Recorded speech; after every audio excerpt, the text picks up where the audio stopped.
One of the most controversial horror remakes is probably the Nightmare on Elm Street remake from 2010. I've actually reviewed this film before, but I'm going to give it the revisited treatment, and we're going to talk about why it's so controversial, why it almost forced Rooney Mara to consider a new career choice, and why it is director Samuel Bayer's only feature film credit. So anyway, I give you A Nightmare on Elm Street, the remake, revisited. Let's go.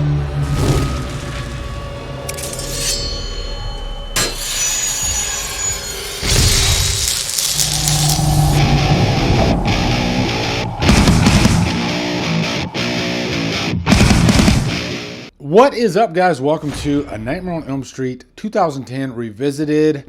I haven't done a revisited review in a while, and funny enough, the last one I did was for New Nightmare. And there's a couple reasons why I might do a revisited review. I often do a lot of the earlier reviews that I did that I didn't give enough attention to, and I feel like I was pretty green back then, so if it's a film that I think is worthy of discussion, then I'll give it a new review. The other reason is maybe my mind changes drastically on a movie, so much so that I feel like I need to give it another review. Like the first Terrifier, right? I pretty much had to give that a revisited pretty quickly after I watched it a few times. I am really looking forward to getting into this one. I gave this movie a fresh watch this morning, and I gotta give a shout out to Night from the Night Watch Zone. Actually tonight, which will air way before this because I have to edit this and all that, we were gonna do the great debate on the Nightmare on Elm Street remake. Now, as of this recording, I have no idea if Night actually likes this remake or not. He kind of gave me the kick in the butt to do this revisited. Not that he asked me to do the revisited,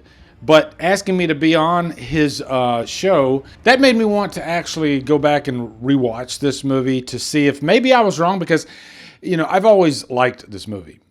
And I have kind of a story behind that too. But after watching it, I thought, you know what? I got some things I need to say. So I'm going to get up here in the studio and I'm going to do a revisited for this movie. Now, if you're not that aware of this remake, if you remember back in the early 2000s, there started this big remake craze.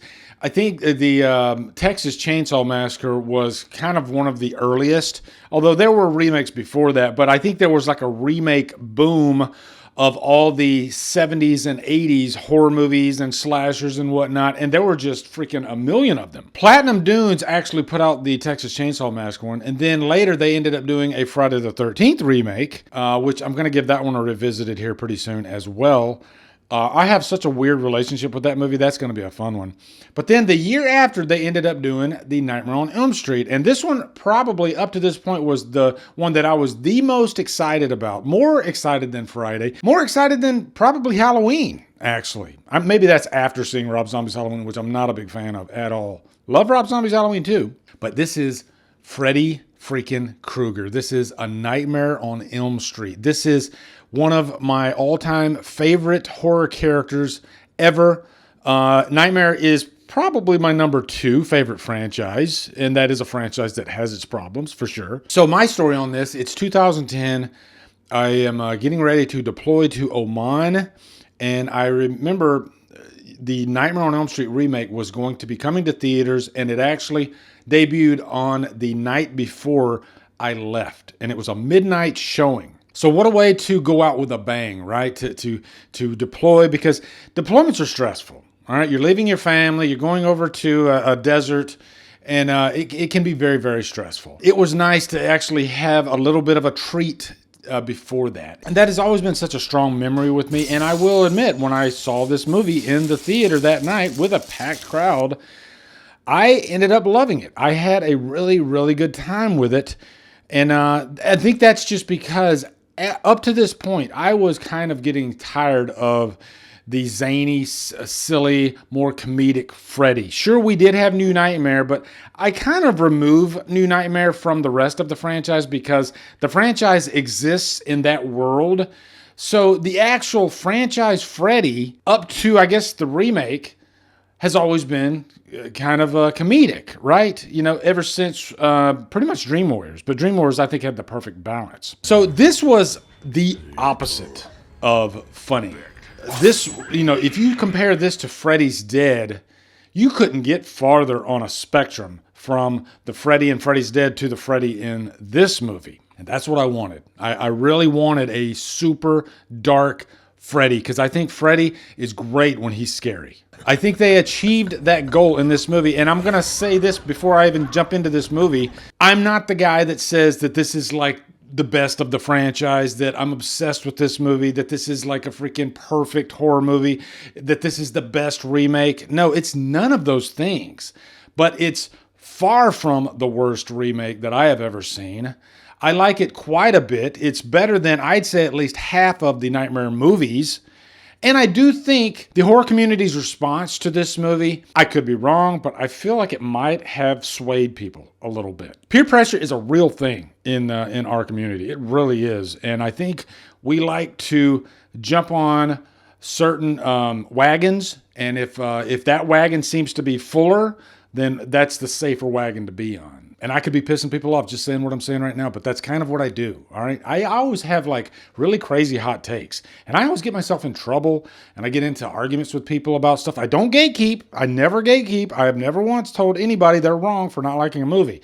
I just share my passionate, sometimes overly passionate opinion, how I feel about a movie. And you should too, okay? You should too, but you should never tell somebody that they're an idiot or that they're wrong for not liking a movie. Unless it's the Prom Night remake. I'm just kidding. And one more thing, since we're on social media and bandwagons, this fits right into this. I was looking for this specific image from the movie because I see so many YouTube reviews, the ones that trash this movie, and they use a specific image. Let's find the image of Freddy Krueger that looks the most embarrassing from this movie.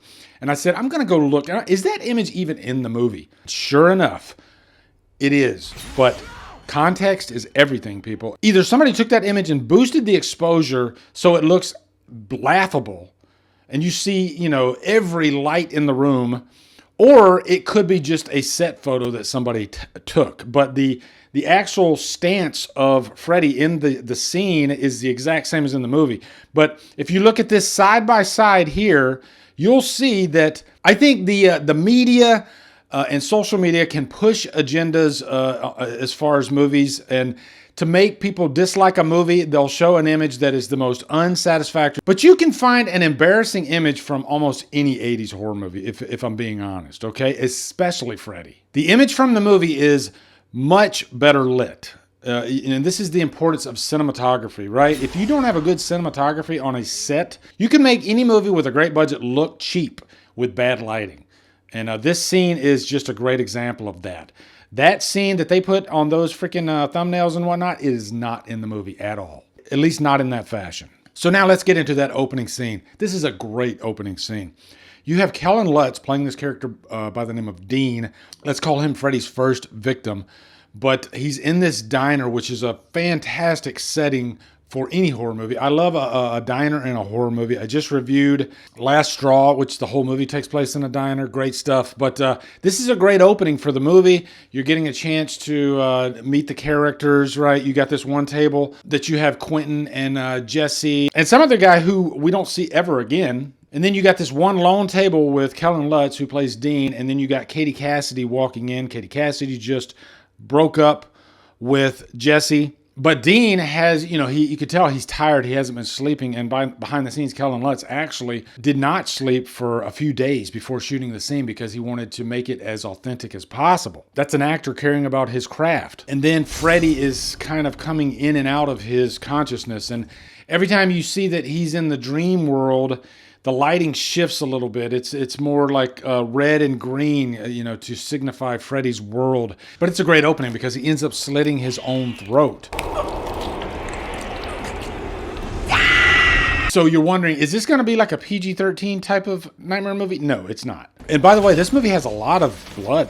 It is very violent, which is a nice change. There were some questions before this movie came out. Will this be a PG-13 Freddy movie? Because there have been some PG-13 remakes out there, like When a Stranger Calls. But sure enough, Brad Fuller, the producer, said, no, you bet your bottom dollar this will not be PG-13. And he delivered on that promise. So then the movie is front-loaded by Katie Cassidy, who plays Chris and her ex-boyfriend, Jesse. And I think one of the complaints of this movie is you started it off and killed the two most interesting characters of the movie. And I do agree with that. After these two are discarded, then the rest of the movie leans on Quentin and Nancy, played by Kyle Gallner, who I think is great for the rest of the movie. Rooney Mara, we will get to her, but Katie Cassidy is fantastic in this. I loved every second of her. You can tell that she's giving it her all. It seems like she's really into this franchise and this character. And by the way, they changed all the characters' names in this remake except for Nancy, who also has a different last name, Nancy Holbrook. But the scene with Chris's death, it's very, very similar to the scene with Tina's death in the original. But it does have some differences, which is nice. But overall, I think it's a nice modern take on that scene.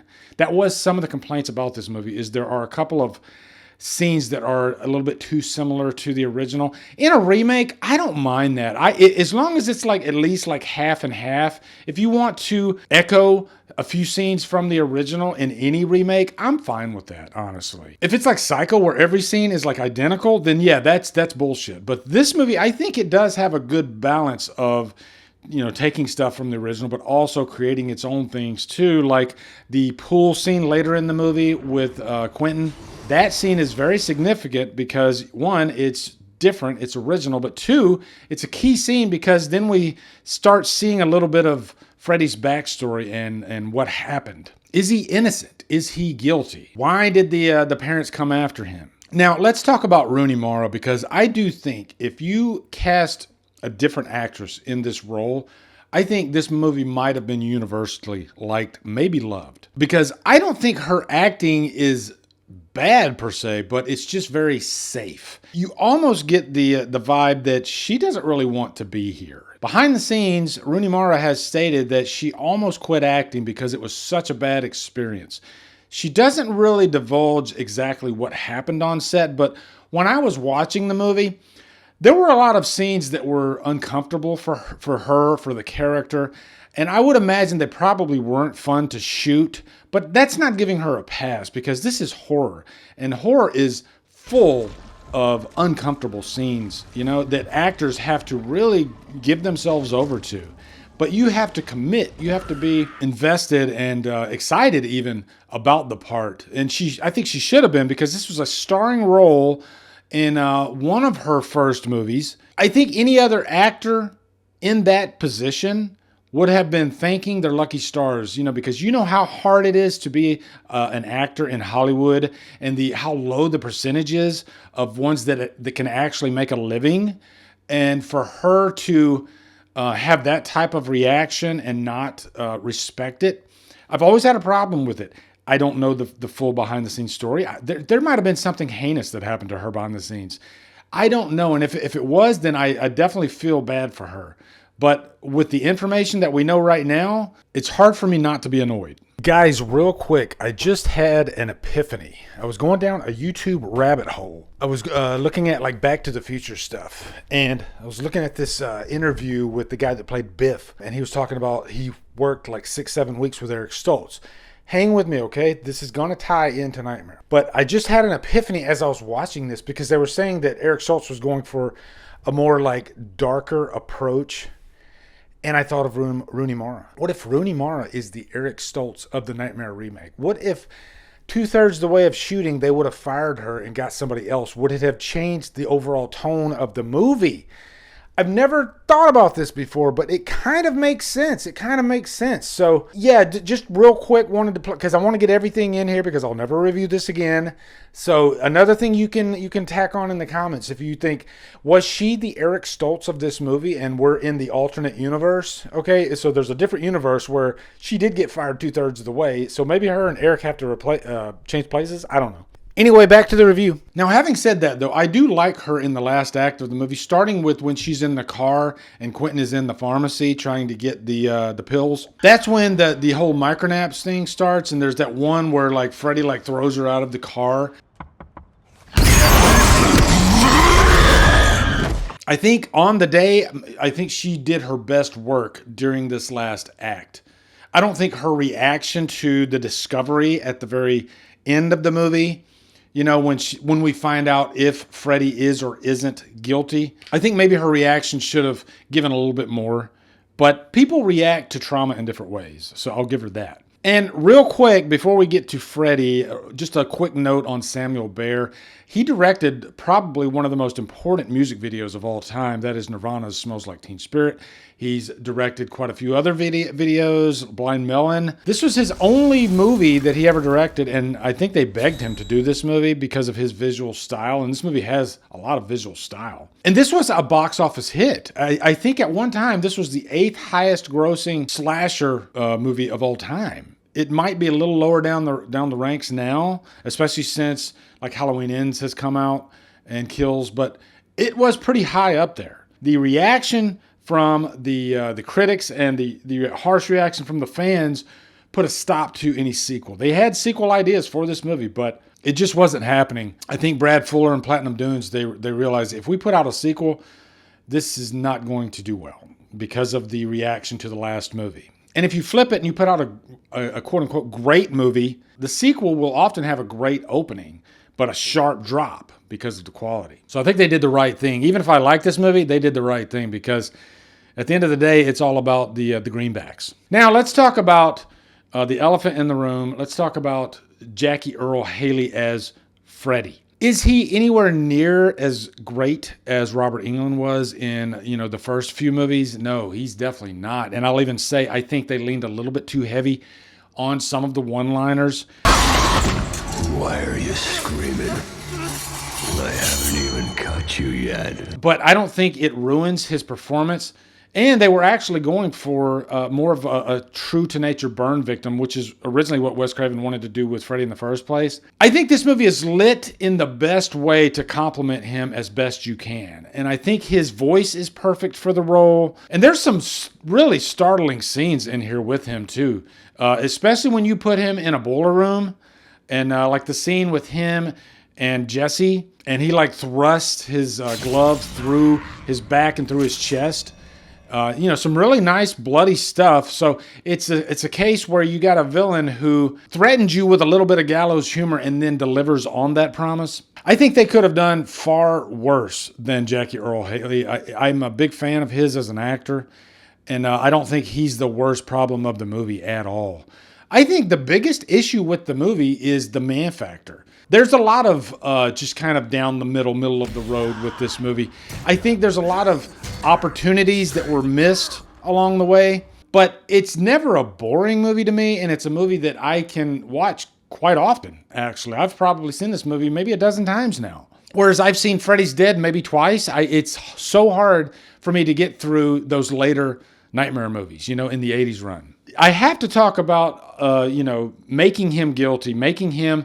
I don't even know if I can say the word on YouTube, but you know what I'm talking about, right? When it comes with children. And I actually am half and half on this. Like, I think given the story and the context that we're going for here, I think you almost had to make him guilty, because where would the story go if he was innocent? I don't know. I'm kind of thinking in real time here. Maybe it could have worked. I don't know. But I think the better option was for him to be guilty. And I will admit, when I saw this in the theater, there was a collective gasp, because I think most people thought they were going to go the other route and make him innocent, which the original Freddy Krueger wasn't innocent, but they did the right thing by not actually saying if he did or not. They never really even implied it. He just killed children.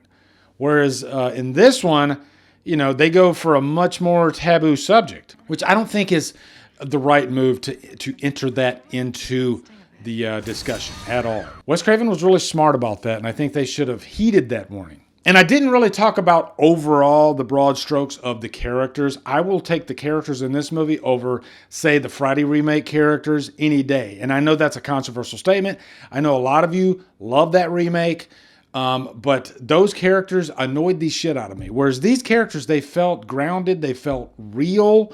When you are in a situation like these characters are in, where everything is just hopeless, I can buy into it, given the situation. I do think the chemistry between the characters in the original is much better. For sure, there's a little bit more light to them, which would have been nice in this movie.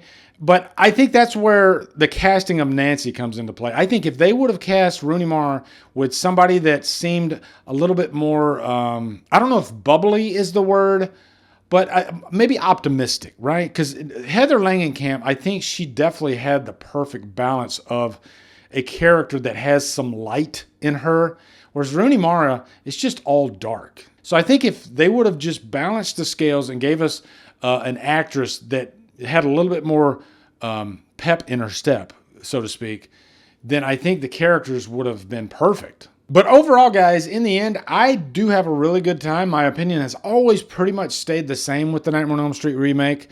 And it is one of those movies I guess I kind of understand, but I don't see it being like in the worst remakes of all time.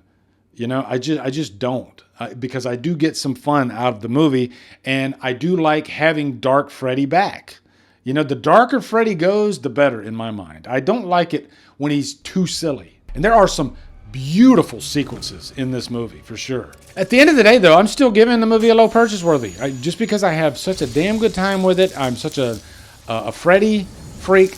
It's a fun movie to discuss too, right? I like getting into healthy debates about the Nightmare remake. It's always fun. So let me know down in the comments, guys, what you think of this remake. Have any of you come around to it? Have any of you kind of went the opposite direction with it, whereas you liked it at one time, but now you don't really care for it that much?